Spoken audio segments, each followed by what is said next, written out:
क्या होगा अगर एक राजकुमार जो अपने आप पर बहुत ही घमंड करता हो और इसी घमंड की वजह से उसे एक खूबसूरत जादूगरनी ने श्राप दिया, क्योंकि ये राजकुमार सिर्फ खूबसूरत लोगों को ही पसंद करता है। श्राप की वजह से राजकुमार एक दरिंदा यानी कि एक बीस्ट में बदल गया। लेकिन फिर भी जादूगरनी ने उन्हें बताया कि ये श्राप तभी टूटेगा जब कोई तुमसे या तुम किसी से सच्ची मोहब्बत करोगे। लेकिन कोई कैसे एक दरिंदे से प्यार कर सकता है। और जादूगरनी ने ये भी कहा कि ये समय तभी तक रहेगा जब तक इस गुलाब की आखिरी पंखुड़ी गिर नहीं जाती। अगर ये श्राप समय पर नहीं टूटा तो तुम हमेशा के लिए बीस्ट ही रहोगे। और ये श्राप उन पर भी है जो इस महल में मौजूद थे। तो आइए इस कहानी की शुरुआत करते हैं। हम उस महल से कुछ दूर मौजूद एक छोटे से गाँव को देखते हैं, जहाँ बेल नाम की एक खूबसूरत लड़की रहती है। बेल को रोमांटिक किताबें पढ़ने का बहुत शौक है और उसके पिता एक आविष्कारक है। लेकिन बेल की माँ बचपन में ही गुजर गई थी। उसी गांव में एक गैस्टन नाम का आदमी भी रहता है जिसे बेल बहुत पसंद है और वो उससे शादी भी करना चाहता है। लेकिन बेल उसे देखना भी नहीं चाहती। गैस्टन उसे पाने की हर कोशिश करता है, फिर भी कोई फायदा नहीं। बेल के पिता बाजार जाने के लिए निकल जाते हैं। बेल ने उनसे वापस आते समय एक गुलाब का फूल लाने को कहा, लेकिन बीच रास्ते में मौसम खराब होने के कारण बिजली की वजह से एक पेड़ उनके रास्ते में आ गिरता है, इसलिए उन्होंने दूसरा रास्ता चुना। लेकिन वहाँ बहुत ही खतरनाक जंगली भेड़िए थे। बेल के पिता अपनी जान बचाते हुए एक पुराने महल में आ जाते हैं। वो महल अंदर से काफी अच्छा था। तभी बेल के पिता को वहाँ खाने के टेबल पर स्वादिष्ट खाने दिखते हैं, जिसे देख उनसे रहा ना गया। लेकिन टेबल पर रखा एक कप उनसे बातें करने लगता है। वो तुरंत महल से बाहर निकल जाते हैं। यहाँ हमें पता चलता है महल में जो लोग मौजूद थे उन्हें जादूगरनी ने वहाँ की चीजों में बदल दिया था। तभी बेल के पिता को वहाँ गुलाब के पौधे नजर आते हैं। उन्होंने बेल के लिए जैसे ही एक गुलाब तोड़ा के तभी अचानक उनके सामने वही बीस्ट आ गया। उन्होंने उसके गार्डन से गुलाब चोरी करने की कोशिश की, इसलिए उसने उन्हें बंदी बना लिया, क्योंकि इन्हीं गुलाब की वजह से वो ऐसा बना है।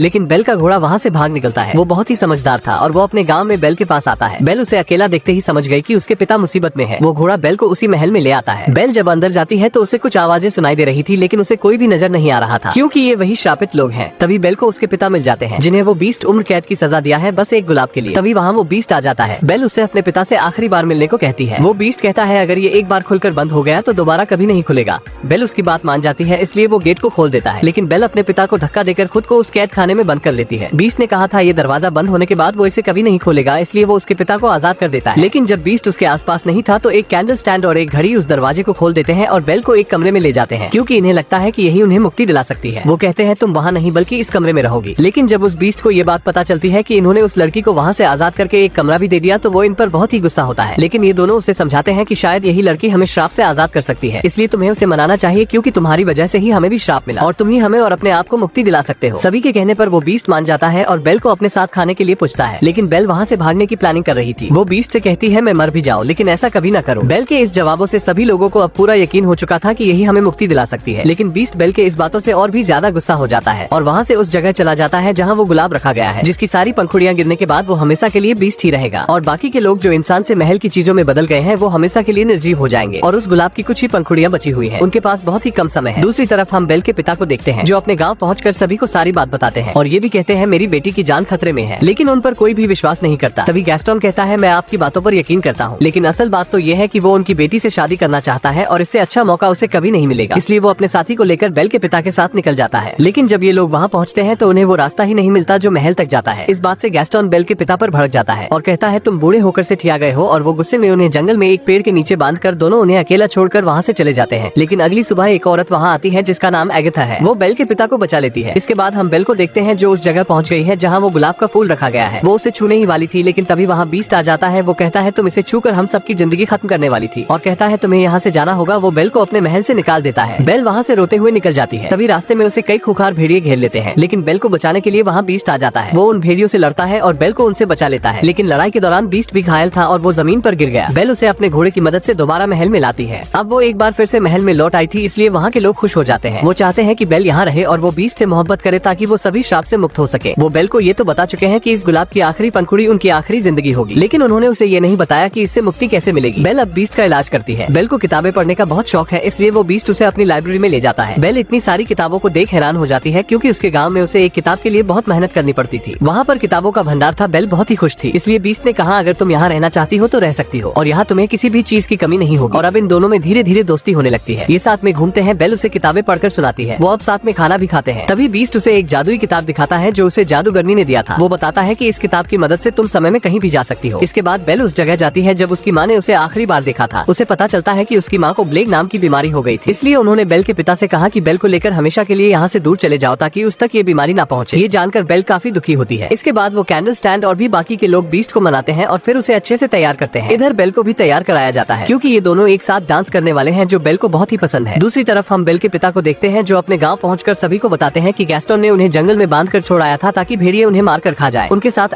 एगेथा भी थी। लेकिन गैस्टोन ने कहा ये झूठ बोल रहे हैं, इनकी दिमागी हालत ठीक नहीं है, हो सकता है इनके ऊपर कोई शैतानी साया है। गैस्टोन हर तरफ से अपनी सफाई देता है और गांव के बेवकूफ लोग उसकी बातों पर यकीन भी कर लेते हैं। इधर हम बेल और बीस्ट को देखते हैं जो हंसी खुशी डांस करते हैं। बीस्ट ने आज कई सालों के बाद डांस किया है। वो बेल से पूछता है क्या तुम्हें अपने पिता की याद नहीं आती? बेल कहती है हाँ, इसलिए बीस्ट अपना जादुई आईना निकालता है जिसमें वो कहीं भी और किसी को भी देख सकता है। बेल उसमें अपने पिता को देखती है, लेकिन वह देखती है कि उन्हें गाँव के लोगों ने बंदी बना लिया है। ये देख बेल बहुत ही ज्यादा परेशान हो जाती है। बीस्ट उससे कहता है उन्हें तुम्हारी जरूरत है। उसके जाने से पहले वो उसे वो आईना दे देता है और कहता है अगर तुम्हें कभी मेरी याद आए तो तुम इस बदसूरत चेहरे को इसमें देख लेना। बेल अपने गाँव निकल जाती है। वो गाँव में पहुंचते ही सभी को बताती है कि मेरे पिता की हर वो बात सच है जो इन्होंने बताया है, लेकिन फिर भी कोई उस पर विश्वास नहीं करता। इसलिए वो उन्हें उस जादुई आईने में उस बीस्ट को दिखाती है। उसे देखते ही सबके सब डर जाते हैं, लेकिन बेल कहती है डरने की कोई बात नहीं, वो बीस्ट दिल का बहुत ही अच्छा है और वो किसी को नुकसान नहीं पहुंचाएगा। इसकी बातों से गैस्टोन समझ जाता है कि बेल को उस बीस्ट से प्यार हो चुका है, इसलिए उसके अंदर जलन होती है और वो सभी से कहता है उस बीस्ट ने इस पर भी काला जादू किया है, इसलिए हमें इसकी बात नहीं माननी चाहिए। वो सभी से कहता है वो दरिंदा हमारे गांव में आकर सभी को मार देगा, इसलिए हमें उसे खत्म करना होगा। गैस्टोन सभी को बीस्ट का खात्मा करने के लिए उकसाता है और गांव के लोग उसके बहकावे में आकर उस बीस्ट को खत्म करने के लिए महल की ओर निकल जाते हैं। वो जैसे ही महल में पहुंचते हैं तो वहाँ के लोग जो श्राप से महल की चीजों में बदल गए हैं वो उन पर हमला कर देते हैं, लेकिन गैस्टोन बीस्ट तक पहुँच जाता है। बीस्ट बेल के जाने पर बहुत ही उदास था। गैस्टोन बीस्ट से कहता है तुम्हें क्या लगता है बेल तुमसे प्यार करती है? नहीं, बल्कि उसी ने हमें तुम्हें मारने के लिए यहाँ भेजा है। गैस्टोन बीस्ट को गोली मार देता है जिससे वो नीचे गिर जाता है, लेकिन वो एक पत्थर को पकड़ लेता है। गैस्टोन ने जैसे ही दूसरी गोली चलाने की कोशिश की कि तभी वहाँ बेल आ गई। वो गैस्टोन को पकड़ लेती है। वो अपनी पूरी कोशिश करती है बीस्ट को बचाने के लिए, तभी गैस्टोन वहाँ से नीचे गिर जाता है, लेकिन वो बच जाता है। बेल बीस्ट से कहती है मैंने गाँव वालों को रोकने की कोशिश की थी, लेकिन कोई भी मेरी बात नहीं सुना। बेल को देखकर एक बार फिर से बीस्ट का जज्बा जाग उठता है और वो ऊपर चढ़ जाता है। वो गैस्टोन से लड़ना नहीं चाहता, लेकिन वो मजबूर है क्योंकि गैस्टोन बहुत ही कमीना इंसान है। बीस्ट उससे लड़ता है और उसे महल से नीचे गिराने ही वाला था, लेकिन गैस्टोन कहता है मुझे मत मारो बीस्ट, लेकिन बीस्ट कहता है मैं बीस्ट नहीं हूँ। वो गैस्टोन की जान बख्श देता है और कहता है यहाँ से चले जाओ कहीं दूर। गैस्टोन वहाँ से जाने लगता है, लेकिन वो बहुत ही कमीना इंसान था। वो बेल को इतनी आसानी से कैसे छोड़ता। वो मौका पाकर बीस्ट पर अपनी बंदूक से 2 गोलियां चलाता है जिससे बीस्ट वहीं गिर जाता है, लेकिन तभी गैस्टोन के पैरों की दीवार टूट जाती है और वो नीचे गिरकर मर जाता है। इधर बीस्ट की आखिरी सांसें चल रही थी। बेल उससे कहती है अब मैं तुम्हें कभी नहीं छोड़कर जाऊंगी। बीस्ट कहता है ये मेरी आखिरी सांसें हैं, अब मैं नहीं बच सकता। बेल कहती है सब कुछ ठीक हो जाएगा, लेकिन तभी गुलाब की बची हुई वो आखिरी पंखुड़ी भी गिर जाती है। उसके गिरते ही बीस्ट एकदम से खामोश हो जाता है और बाकी के लोग भी निर्जीव हो जाते हैं। उनके अंदर जो जान थी वो पूरी तरह से खत्म हो जाती है, क्योंकि श्राप से मुक्त होने का वो समय भी खत्म हो चुका था। बीस्ट के जाने से बेल की आंखों में आंसू आ जाते हैं। वो बीस्ट को कहती है मैं तुमसे प्यार करती हूँ और वो उसे किस भी करती है। ये देखा एगेथा जिसने बेल के पिता को बचाया था, जिसे गांव से भी निकाल दिया गया था। यहाँ हमें पता चलता है कि ये वही जादूगरनी है जिसने इन्हें श्राप दिया था। उसे जब पता चला कि बीस्ट इस लड़की से प्यार करता है और बेल भी उसे चाहती है, यानी कि अब वो श्राप खत्म हो चुका है, इसलिए वो अपनी शक्तियों से सभी को वैसा ही बना देती है जैसे ये पहले थे। बीस्ट जो एक हैवान था वो एक सुंदर राजकुमार में बदल जाता है। बेल उसे इंसानी रूप में देख बहुत ही खुश हो जाती है और अब ये मूवी यहीं खत्म होती है। अगर आपको हमारा ये एक्सप्लेन पसंद आया हो तो इस वीडियो को लाइक और चैनल को सब्सक्राइब कर ले।